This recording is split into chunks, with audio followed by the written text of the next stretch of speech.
अभय के कदम धीरे धीरे विश की तरफ बढ़ रहे थे और विश के शरीर पर तनाव बढ़ता जा रहा था। वह उसे अपने करीब आता हुआ महसूस कर रही थी। वह बिल्कुल उसके पीछे आकर खड़ा हो जाता है और थोड़ा सा झुककर विश के कंधों को देखने लगता है। वह हमेशा ही विश के इतने करीब आकर क्यों खड़ा होता है कि विश उसके शरीर की गर्मी को अपने आसपास महसूस कर सकती है। जब भी उसे विश को बिना शब्दों के सिर्फ अपनी बॉडी से डराना होता है, वह तभी इतना करीब आ जाता है कि विश को उसके शब्दों की जरूरत ही नहीं होती है। वह उसकी प्रेजेंस से ही डर के मारे कांपने लगती है। अभय ने उसकी गर्दन पर झुकते हुए कहा, मुझे उम्मीद है कि तुम्हारी दोस्त ने तुम्हारी बेटी का ख्याल अच्छे से रखा होगा। अभय ने अपनी गर्म सांसें उसके कंधे पर छोड़ते हुए कहा। तो विश एकदम से घबरा जाती है और घबराते हुए अभय को देखने लगती है। अभय अपने हाथों से उसके गर्दन के पास खुली हुई स्किन पर अपने उंगलियों को चलाते हुए कहता है, चलो अच्छा है, कोई तो अपना काम अच्छे से कर रहा है, क्योंकि तुम्हारी दोस्त को नहीं पता है ना कि उसकी दोस्त अपना काम ठीक से नहीं करती है। उसे किसी की फिक्र ही नहीं है। जैसे कि मैंने तुमसे अभी कहा था कि मेरे लिए कुछ बना कर ले आओ। मुझे भूख लगी है, पर तुमने तो कुछ भी नहीं बनाया है। तुम अपनी सहेली से बात करने में इतनी बिजी थी कि तुम मेरे लिए कुछ बनाना भूल गई हो। क्या इसे मैं अपने खिलाफत समझूं मिस विशाखा? विश जल्दी से घबरा जाती है और ना में सर हिलाते हुए कहती है, नहीं, दरअसल मैं बस अपनी बेटी के लिए फिक्रमंद हो रही थी, इसलिए अपनी दोस्त को फोन करके उसका हाल चाल पूछ रही थी। तारांकन अभय के होठों के किनारे मुड़ गए और उसने विश के कानों के पास फुसफुसाते हुए कहा, क्या मैंने तुम्हें इसकी परमिशन दी थी? अभय खतरनाक तरीके से उसके कानों में अपनी गर्म सांस छोड़ते हुए कहता है। लेकिन विश की हिम्मत नहीं हो रही थी कि वह अभय के सवालों के जवाब दे। वह अपनी जगह पर निशब्द खड़ी थी। अभय ने उसकी आंखों में देखा और एक चेतावनी के साथ उसे कहने लगा, अगली बार अगर मेरे खिलाफ जाने की कोशिश करोगी तो बुरा तुम्हारे साथ ही होगा। इसीलिए बेहतर यही है कि पहले से ही सावधान रहो, समझ गई मिस विशाखा? विश हैरान हो गई। वह अभय की बातों को नहीं समझ पाए। उसने अभय की आंखों में देखते हुए कहा, सॉरी सर, लेकिन मुझे अपनी बेटी से बात करने के लिए या फिर उसके बारे में जानने के लिए किसी से भी परमिशन लेने की जरूरत नहीं है। विश ने थोड़ी हिम्मत करके अभय से यह कहा, क्योंकि वह नहीं चाहती थी कि भविष्य में कभी भी ऐसी सिचुएशन आए जब उसे ट्विंकल के लिए अभय से परमिशन लेनी पड़े। ट्विंकल उसके लिए सबसे पहले ही है। उसके लिए फर्स्ट प्रायोरिटी सिर्फ ट्विंकल ही है। ट्विंकल के आगे तो वह भगवान की भी नहीं सुनेगी, तो फिर अभय क्या चीज़ है? अचानक से अभय के चेहरे पर मुस्कान आ जाती है और वह धीरे धीरे करके मुस्कुराने लगता है। वह धीरे धीरे करके विश के सामने आता है और उसके चेहरे पर वह घमंड भरी मुस्कान अभी भी थी। वह विश के बालों को सहलाते हुए कहता है, मुझे लगता है कि तुम्हें चीज़ याद रखने में प्रॉब्लम है मिस विशाखा। तुम बहुत आसानी से चीज़ भूल जाती हो। कोई बात नहीं, मैं तुम्हें याद दिला देता हूँ। अभी कुछ घंटे पहले ही तुमने एक कागजात पर दस्तखत किए थे जिसमें तुमने ये शर्त कबूल की थी कि तुम्हें मेरी सारी शर्तें मंजूर है। क्या मुझे तुम्हें उन्हें फिर से याद दिलवाना पड़ेगा? विश के लिए अभी भी ट्विंकल सबसे पहले थी। भले ही उसने खुद को अभय के हाथों बेच दिया था, लेकिन ये सब वह ट्विंकल के लिए कर रही थी और ट्विंकल से पहले उसके लिए कुछ भी नहीं था। उसने एक दृढ़ विश्वास के साथ अभय की आंखों में देखते हुए कहा, मुझे उन कागजात पर लिखी हुई शर्तें अच्छी तरह से याद है, लेकिन मैं आपको कुछ याद दिलवाना चाहती हूँ सर, और वह ये है कि एक बार डांसर और आपका मन बहलाने वाली औरत होने के बावजूद भी अगर मेरे मन में ऐसी कोई बात होती तो मैं आप जैसे इंसान को कभी भी अपने पास नहीं आने देती। मिस्टर अभय देव कोटियान, इसके अलावा मेरी याददाश्त को कुछ भी नहीं हुआ है, लेकिन मैं आपकी याददाश्त के बारे में शायद गलत थी, क्योंकि मैंने तो उन डॉक्यूमेंट को अच्छी तरह से पढ़कर उस पर साइन किया था, पर शायद आप अपने कहे हुए शब्दों पर खरे नहीं उतर पा रहे हैं, क्योंकि उन डॉक्यूमेंट को साइन करने से पहले आपने मेरी कुछ शर्तें मानी थी, जिसमें मेरी यह शर्त भी शामिल थी कि अपनी बेटी के मामले में मुझे कभी भी किसी से इजाज़त लेने की ज़रूरत नहीं पड़ेगी, और आप मुझे कभी भी मेरी बेटी को मिलने से नहीं रोकेंगे और न ही कभी हम दोनों के बीच आएंगे। अभय की आंखें तीखी हो गई और वह चुपचाप से सिर्फ विश की बातें ही सुन रहा था। विश के चेहरे पर नाराजगी और गुस्सा उसे साफ नजर आ रहा था। उसने विश की हर एक शब्दों को सुना और उसे ध्यान से समझा। विश उसके सामने उसकी आंखों में बगावत कर रही थी। ये बगावत उसके लिए तब नहीं था जब उसने विश की आत्मा पर चोट पहुंचाई और उसे अपने अधीन कर लिया था। ये बगावत तो उसकी आंखों में उसकी बेटी के लिए थी। इसका मतलब विश के लिए उसकी बेटी सबसे पहले रहेगी, चाहे दुनिया इधर की उधर हो जाए। विश अपनी जिंदगी दान पर लगा देगी, लेकिन अपनी बेटी के साथ वह कभी भी समझौता नहीं करेगी। अचानक से अभय के होठों के किनारे मुड़ जाते हैं। उसने अपना एक हाथ विश के चादर के अंदर डाला और उसकी कमर को एक झटके से खींचकर अपने करीब कर लिया। विश का चादर का हिस्सा आगे की तरफ से हल्का सा खुल जाता है और वह अभय के सीने से जा लगता है। उसकी आंखें अभी भी गुस्से में लाल थी और वह अभय की आंखों में देख रही थी।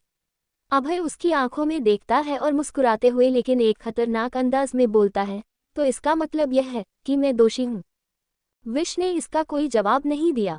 अभय विश के गर्दन पर झुकता है और उसके गर्दन पर अपने होंठ रखते हुए धीरे धीरे वहां पर सहलाता है और गर्म सांस छोड़ते हुए कहता है, ठीक है मिस विशाखा, मैं अपनी शर्त पूरी नहीं कर सका और भूल गया कि मैंने आपसे क्या वादा किया है।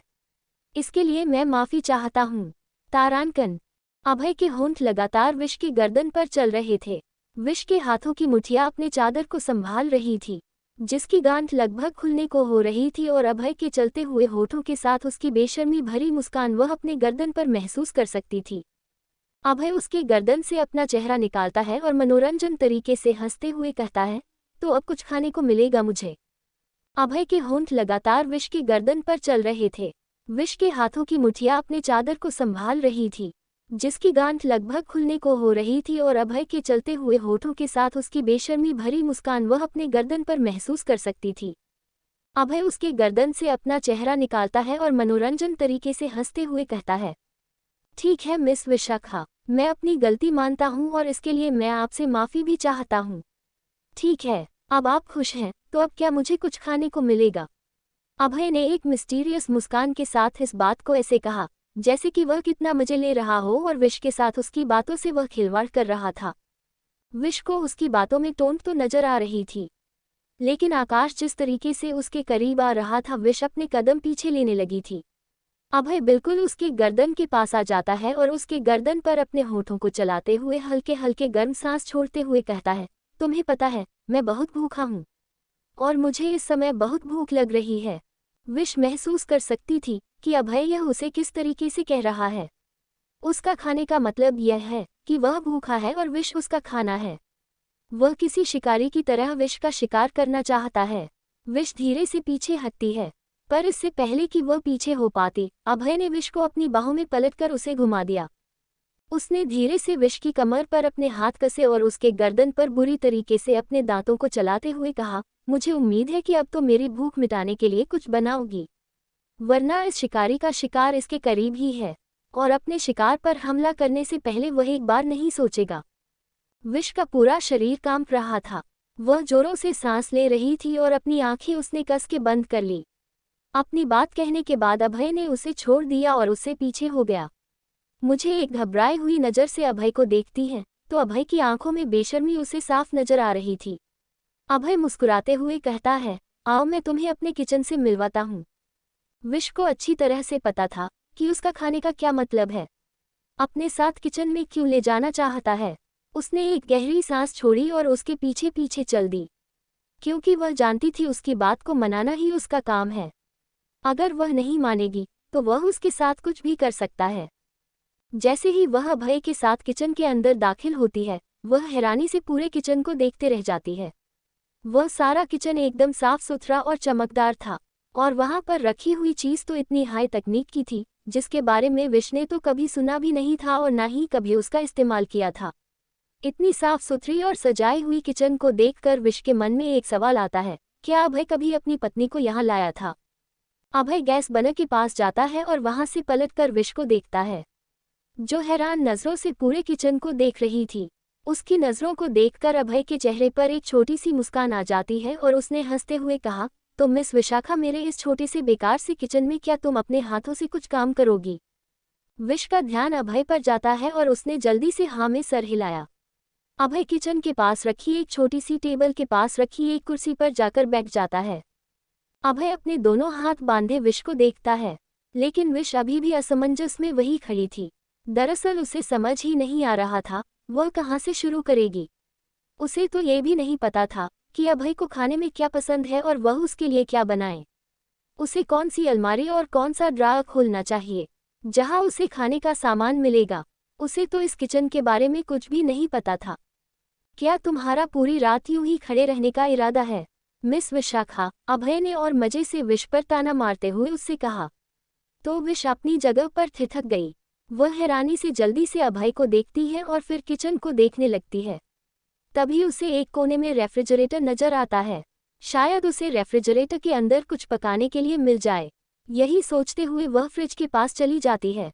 उसने फ्रिज खोला, वह बुरी तरह से चौंक जाती है। अंदर तो कुछ भी नहीं है ऐसा जिसे पकाया जा सके। वह सोच में पड़ जाती है और पूरे फ्रिज को देखने लगती है।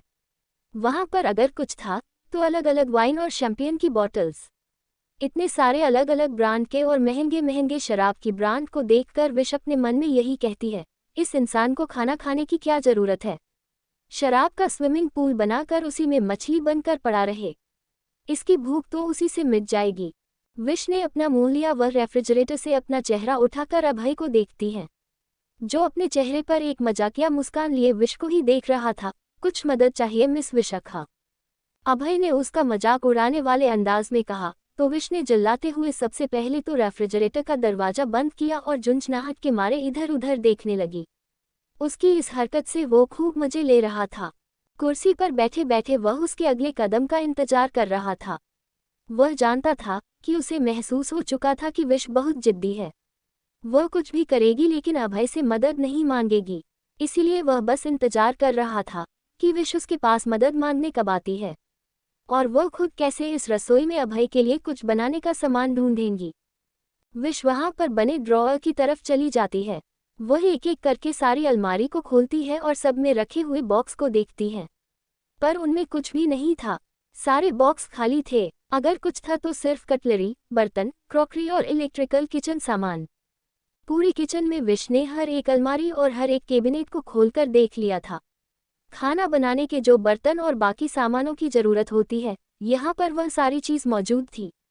अगर कुछ नहीं था तो वह था खाना बनाने का सामान। अब वह बनाएगी क्या? जाहिर सी बात है कढ़ाई में सिर्फ चम्मच डालकर तो नहीं उबाल सकती है ना। विश परेशानी से पूरे किचन को देख ही रही थी कि तभी उसे पीछे से अभय की आवाज सुनाई देती है, मिस विशाखा। विश एकदम घबरा जाती है क्योंकि अभय की आवाज उसे अपने कानों के करीब सुनाई दे रही थी। वह जल्दी से पलट जाती है। अभय उसके बहुत करीब खड़ा था। विश संभाल नहीं पाती है और लड़खड़ा जाती है, पर इससे पहले कि वह गिर पाती, अभय ने उसकी कमर पर हाथ डालकर उसे अपने करीब कर लिया। उसने एक मुस्कान के साथ विश के बालों को उसके कान के पीछे किया और उसकी आंखों में देखकर कहने लगा, तुम्हें यहाँ पर पकाने के लिए कुछ भी नहीं मिलेगा मिस विशाखा, क्योंकि यहाँ पर पकाने के लिए कुछ है ही नहीं। अभय ने जैसे ही यह कहा, विश की आंखें एकदम से हैरानी से बड़ी हो गई। वो हैरान नजरों से अभय को देख रही थी। इसका मतलब कि अभय पहले से ही जानता था कि इस किचन में पकने के लिए कुछ भी नहीं है।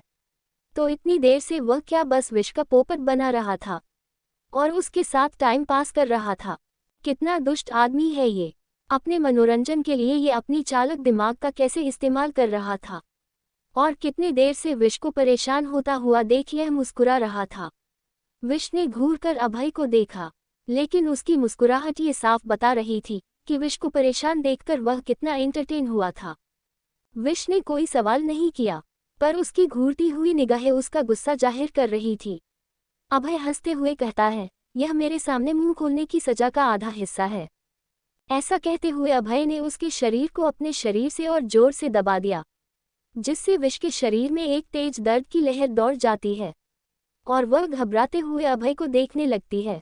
अभय खतरनाक तरीके से विश के कानों के पास झुकते हुए कहता है, और तुम्हारी बाकी की आधी सजा कहीं और पूरी होगी। विश को एहसास हो गया था कि उसकी आगे की सजा कहाँ पूरी होगी और उसने अंदर ही अंदर इसके लिए हिम्मत बटोर ली थी। अभय ने उसे अपनी गोद में उठा लिया और अगले ही पल उसे लेकर किचन से चला जाता है। विश को उसके अगले एक्शन का पता चल गया था। वह उसकी आंखों में अपने लिए डिजायर देख सकती थी।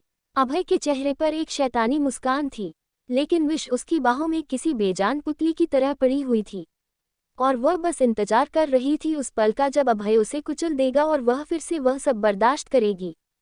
विश ने अपनी आंखें बंद कर ली और इंतजार करने लगी कि कब अभय अपनी हैवानियत उस पर बरसाएगा। लेकिन उसे महसूस होता है कि वह जहां पर है वहां पर आसपास काफी ठंडी है और अचानक से विश एकदम से कांप जाती है। वह जल्दी से अपनी बाहें अभय के गले में डाल देती है और हैरानी से अपनी आंखों को खोलकर देखने लगती है। वह हैरान हो जाती है क्योंकि अभय उसे बाथरूम में लेकर आया था और उसे शावर के नीचे लाकर खड़ा कर रहा था। विश हैरानी से उसे देखती है और अभय विश की आंखों में देखते देखते ही उसे नीचे जमीन पर खड़ा कर देता है। शावर का पानी उन दोनों के ऊपर गिर रहा था। ठंडे ठंडे शावर का पानी अपने ऊपर महसूस होते ही विश के पूरे शरीर में एक ठंडक सी पैदा हो जाती है। वह सवार के नीचे खड़े खड़े कहाँ पर रही थी। अभय के बालों से टपकता पानी विश के चेहरे पर आ रहा था। अभय धीरे से झुकता है और विश की आंखों में देखते हुए दिजाए के साथ कहता है, ये शिकारी बस अपने शिकार के लिए भूखा है। और इसी के साथ अभय ने अपना एक हाथ विश की गर्दन में डाल दिया और उसे दीवार से लगाकर उसके होठों पर कब्जा कर लिया। वह उसके होठों को चूमने लगा और धीरे धीरे उसके हाथ विश के चादर के अंदर चले जाते हैं। अगले ही पल वह चादर खुलकर नीचे जमीन पर गिर जाती है। विश की आंखें बंद हो गई थी और वह धीरे धीरे से अभय के होठों को महसूस करने लगी थी। वह जानती थी कि अगर शिकारी ने अपने शिकार पर हमला कर दिया है तो वह आगे क्या करेगा। विश के होंठ भीगे हुए थे और वह बस अभय के होठों को महसूस कर रही थी। उसकी आंखें बंद थी और हाथ कांप रहे थे। उसका शरीर तक नहीं हिल रहा था।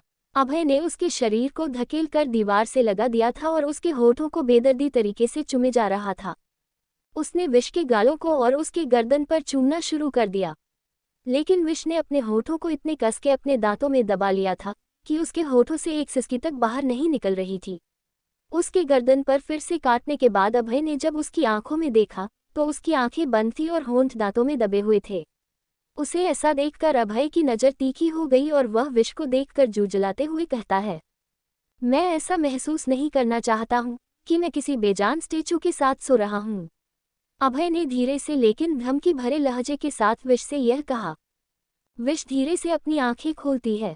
उसकी पूरी आंखें आंसुओं से लाल हो रखी थी, लेकिन यह इंसान उसका दर्द नहीं समझ रहा था। इसके अलावा वह उसे हर पल एक नया दर्द दे रहा था। उसकी आंखों में सिवाय वासना के और कुछ नजर नहीं आ रहा था। लेकिन विश के दिल में तो ऐसी कोई भी फीलिंग्स नहीं थी। ना वह यहाँ पर बस अपना काम कर रही थी। अभय जो चाहे वह कर सकता था। विश उसे मना नहीं कर रही थी, लेकिन वह जैसा विश से करने को कह रहा था वह करना विश के लिए नामुमकिन सा होता जा रहा था। उसने धीरे से अपना चेहरा नीचे कर लिया। अभय धीरे से उसके होठों पर अपना अंगूठा रखा और उसे रगड़ते हुए कहने लगा, मैं जो भी करूं उसमें मेरा साथ दो मिस विशाखा। विश डरते हुए अभय को देखने लगती है। इस राक्षस से उसे दूर जाना था, बहुत दूर। वह एक सेकंड भी उसके साथ नहीं रहना चाहती थी, लेकिन इस वक्त उसने खुद को उसके हवाले कर रखा था और इसीलिए उसकी मर्जी को पूरा करना ही विश का काम था। विश इससे पहले कुछ रिएक्ट करती या फिर अभय के सवालों का जवाब देती। अभय ने विश को लिफ्ट किया और अपने कमर पर लपेट लिया। विश ने दोनों पैर अभय की कमर पर लपेट दिए और हाथ उसकी गर्दन पर लपेट दिया। अभय ने विश की आंखों में देखा और कानों के पास फुसफुसाते हुए कहने लगता है, मुझे मिस विशाखा के साथ थोड़ा नरमी से पेश आना चाहिए। शायद मैं बहुत ज्यादा वाइल्ड हो गया था। मैं जो भी करूं उसमें मेरा साथ दो मिस विशाखा। विश डरते हुए अभय को देखने लगती है। इस राक्षस से उसे दूर जाना था, बहुत दूर। वह एक सेकंड भी उसके साथ नहीं रहना चाहती थी, लेकिन इस वक्त उसने खुद को उसके हवाले कर रखा था और इसीलिए उसकी मर्जी को पूरा करना ही विश का काम था। विश इससे पहले कुछ रिएक्ट करती या फिर अभय के सवालों का जवाब देती। अभय ने विश को लिफ्ट किया और अपने कमर पर लपेट लिया। विश ने दोनों पैर अभय की कमर पर लपेट दिए और हाथ उसकी गर्दन पर लपेट दिया। अभय ने विश की आंखों में देखा और कानों के पास फुसफुसाते हुए कहने लगता है, मुझे मिस विशाखा के साथ थोड़ा नरमी से पेश आना चाहिए। शायद मैं बहुत ज्यादा वाइल्ड हो गया था। विश अपनी आंखें बंद करती है और अभय के अगले एक्शन के लिए खुद को तैयार करती है, पर वह हैरान हो गई जब उसने महसूस किया कि अभय ने उसे अपनी कमर से नीचे उतार दिया है। विश अपने पैरों पर खड़ी है और अभय धीरे धीरे उसके शरीर से हटकर दूर जा रहा है।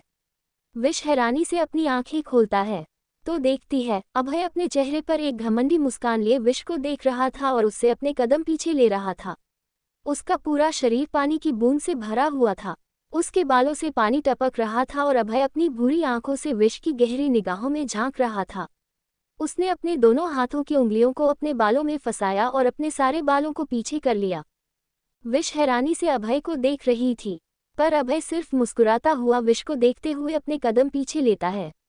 और अगले ही पल वह बाथरूम से बाहर चला जाता है। विश हैरान हो जाती है।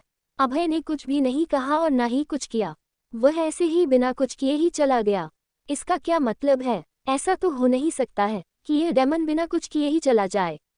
लेकिन अगर उसने ऐसा किया है, इसका मतलब विश ने अभी तक अपनी सजा का आधा हिस्सा पूरा नहीं किया है। उसे सजा मिलनी अभी बाकी है। उसने घबराते हुए सबसे पहले तो शावर बंद किया और खुद को ढकने के लिए बाथरॉब को ढूंढने लगी। उसे एक कोने में बाथरॉब मिल गया, जिसे उसने जल्दी से पहन लिया और बिना समय बर्बाद किए हुए वह बाथरूम से बाहर निकल गई ताकि पता कर सके कि डेमन आगे क्या करने वाला है। कमरे में आने के बाद वह अभय को पूरे कमरे में तलाश रही थी, पर तभी उसकी नज़र बेड के पास खड़े अभय पर जाती है। अभय ने अपनी कमर पर एक वाइट और सूखा तौलिया बांधा हुआ था और दूसरे तौलिए से अपने सर को पोंछ रहा था। अभय की पूरी पीठ विश की तरफ थी, लेकिन उसमें अभी भी पानी की बूंदें साफ नजर आ रही थी और उसकी पीठ पर बना हुआ बड़ा सा वह डेमन का फेस का टैटू।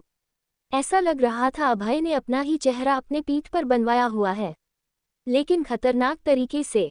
आप रुक क्यों गए? विश ने घबराते हुए आखिरकार यह सवाल कर ही लिया था, क्योंकि वह जानना चाहती थी कि अभय के मन में क्या चल रहा है और वह आगे क्या करने वाला है।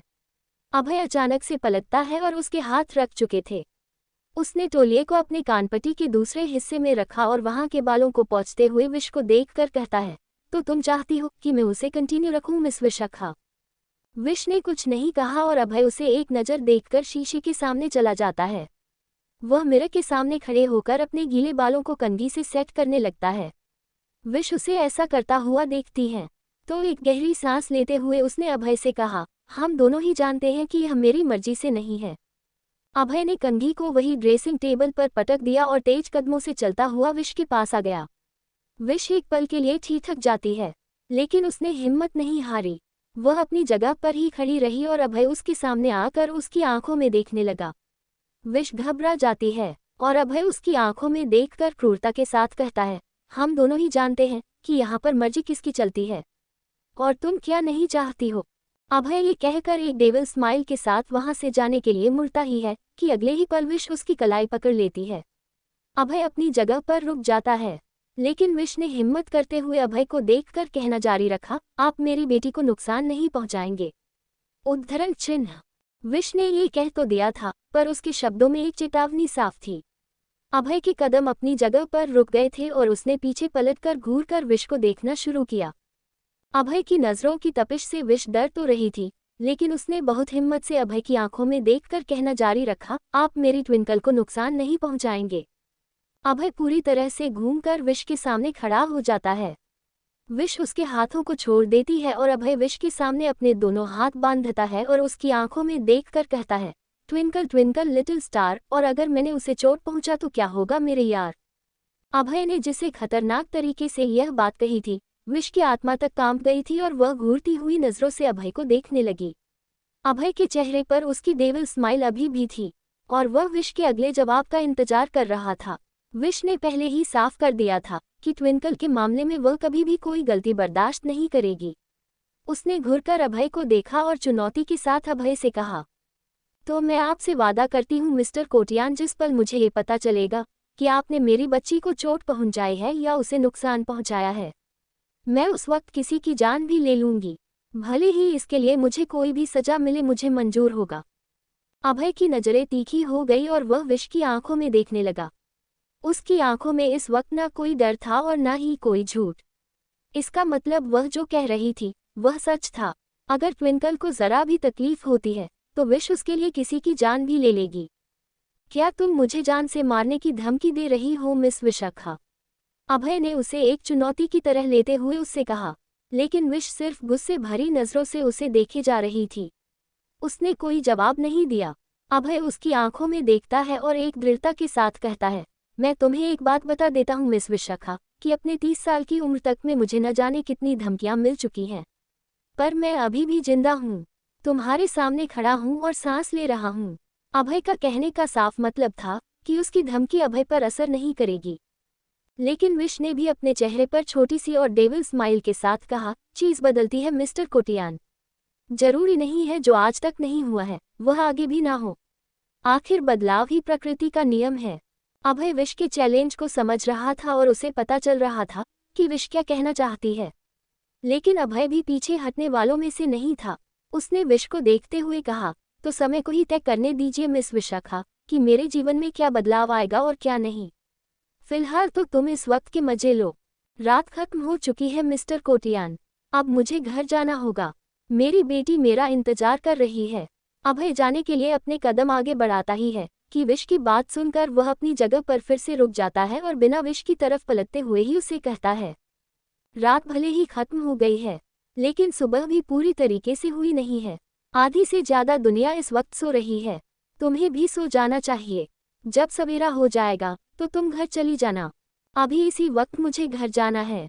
विश भी अपनी बात पर डटे हुए अभय को देखकर उससे कहती है। अभय उसकी निगाहों में दृढ़ता देख सकता था और यह भी कि उसने अभय के सामने बोलने के लिए अपने आप में कितनी हिम्मत बटोरी हुई है। अभय मुस्कुराते हुए आगे कहता है, हाँ बिल्कुल, मुझे तुम्हें बंद कर रखने का कोई इरादा नहीं है, लेकिन इस वक्त मेरा ड्राइवर भी सो रहा होगा और बाहर दूर तक टैक्सी स्टैंड नहीं है। तो तुम ये तो नहीं चाहती हो ना कि तुम्हारे लिए मैं ड्राइव करूं? विश घबरा जाती है, पर उसने सवाल का कोई जवाब नहीं दिया। अभय हंसते हुए ना में सर हिलाता है और दरवाजे की तरफ बढ़ते हुए कहता है, गुड नाइट। ओ मैं भूल गया था। Good morning. अभय कमरे से चला जाता है और इसी के साथ दरवाजा बंद हो जाता है। विश धड़ाम से जमीन पर गिर जाती है और रोने लगती है। उसने बहुत हिम्मत से अभय के सामने वह सारी बातें कही थी, लेकिन अब उसकी सारी हिम्मत जवाब दे गई थी। वह फूट फूट कर रोने लगती है। उसे ट्विंकल की याद आ रही थी। उसे घर जाना था, ट्विंकल को अपने सीने से लगाना था, पर इस वक्त वह असहाय थी। उसने जल्दी से अपना फ़ोन खोजा तो उसका फ़ोन सोफे पर पड़ा हुआ था।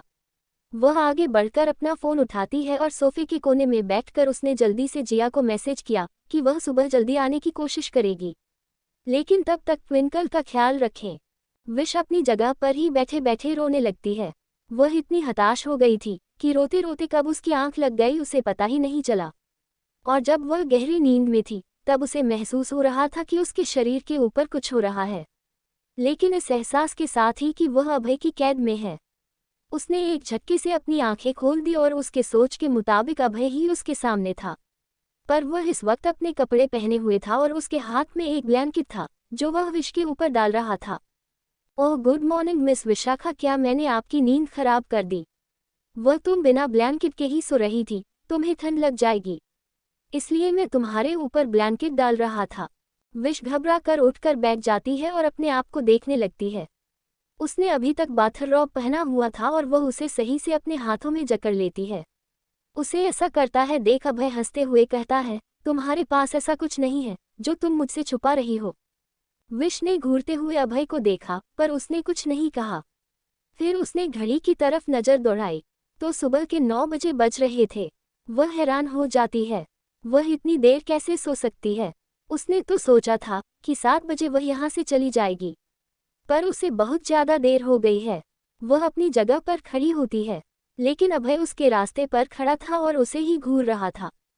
विश ने अभय को देखा तो अभय मुस्कुराते हुए विश को देखकर कहता है, तो फाइनली तुमने सपने में मेरा मर्डर करने की प्लानिंग कर ली होगी है ना? वैसे मुझे लगा था कि तुम जल्दी उठने वालों में से नहीं हो, पर कोई बात नहीं, हर किसी के जीवन में बदलाव होने चाहिए। कुछ बदलाव मेरे जीवन में हुए हैं तो कुछ तुम्हारे जीवन में शुरू हो रहे हैं। विश उसके कहे शब्दों का मतलब अच्छी तरह से समझ रही थी। अभय का कहने का मतलब यही है कि वह विश का मजाक उड़ा रहा है, उसी के शब्दों को घुमा फिरा कर उसी के ऊपर फेंक रहा है। विश अपने हाथों की उंगलियों को आपस में हिलाते हुए कहती है, क्या अब मैं अपने घर जा सकती हूँ? तुम मुझसे पूछ रही हो या मुझे बता रही हो मिस विशाखा? अभय एक तंज भरी आवाज में विश से यह कहता है। मुझे नहीं पता सर कि आपको क्या समझने में परेशानी आ रही है। मैंने आपसे हिंदी में ही बात की है, लेकिन अगर आप इसे किसी और भाषा में सुनना चाहते हैं तो माफ़ कीजिए। इस वक्त मैं आपको सिर्फ हिंदी में ही यह कह सकती हूँ कि मैं अपने घर जाना चाहती हूँ। विश भी अभय की आंखों में देखते हुए ये कहती है और जाने के लिए मुड़ती है, पर अगले ही पल अभय एक सख्त आवाज में विश से कहता है, क्या मैंने तुम्हें यहाँ से जाने की परमिशन दी है मिस विशाखा? विश पलटकर अभय को देखते हुए कहने लगी, और क्या यहाँ से मुझे जाने के लिए आपकी परमिशन लेने की जरूरत है मिस्टर कोटियान? विश के चेहरे पर हिम्मत और आवाज निडर थी, क्योंकि रात बीत चुकी थी और अब विश को अपने घर जाना ही था। उसे ट्विंकल के पास जाना था। बिल्कुल, तुम्हें अब सांस लेने के लिए भी मेरी इजाज़त लेनी पड़ेगी मिस विशाखा। अभय और ज्यादा क्रूरता के साथ उससे ये कहता है। तो विशाखा ने भी अभय से कहा, बेशक मैं जानती हूँ कि मेरी सांसों को भी अब आपकी इजाज़त लेनी होगी, लेकिन मेरी हर एक सांस पर मेरी बेटी का भी हक है, क्योंकि यह सांस उसी के नाम से चलती है।